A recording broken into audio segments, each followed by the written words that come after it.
Здравствуйте, дорогие друзья! Вы находитесь на канале ветеринарной клиники Биовет.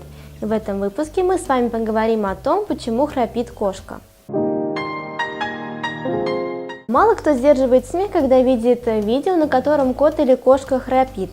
Но это не так смешно, когда храпит ваша собственная кошка, особенно если это происходит в 4 часа утра. Стоит сказать, что кошки менее подвержены храпу, чем собаки. Храп может возникать из-за того, что в носоглотке имеется жидкость, которая мешает нормальному прохождению воздуха. Как и у людей, храп у кошек может быть вполне безвреден, но в некоторых случаях он указывает на наличие каких-либо проблем. Породы кошек с приплюснутой мордочкой, например, персы, подвержены такому заболеванию, как брахицефальный синдром дыхательных путей, что часто приводит к храпу. По большому счету, все породы кошек с необычной мордочкой подвержены храпу, так как из-за деформации мордочки у них развиваются более узкие ноздри, а небо у них более мягкое и вытянутое.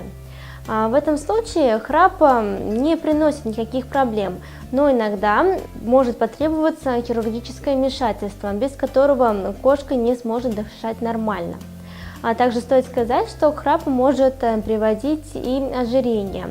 Это является еще одной причиной, почему следует кошку держать на диете. Когда же стоит обратиться за помощью к ветеринару? Если храп не причиняет вашей кошке реальных проблем, то ничего делать по большому счету не нужно.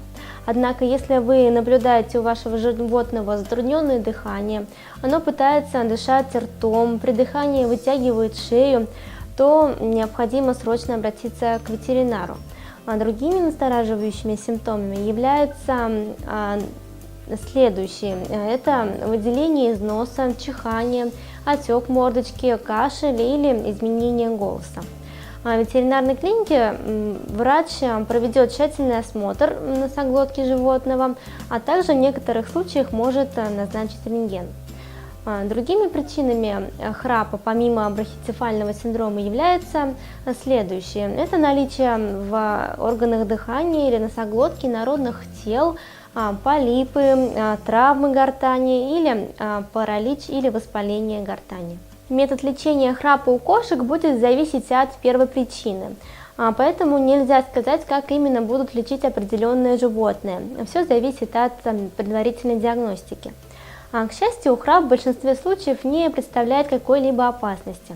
Однако пренебрегать этим не стоит, и при малейшем подозрении на возникновение недуга стоит обращаться к ветеринару.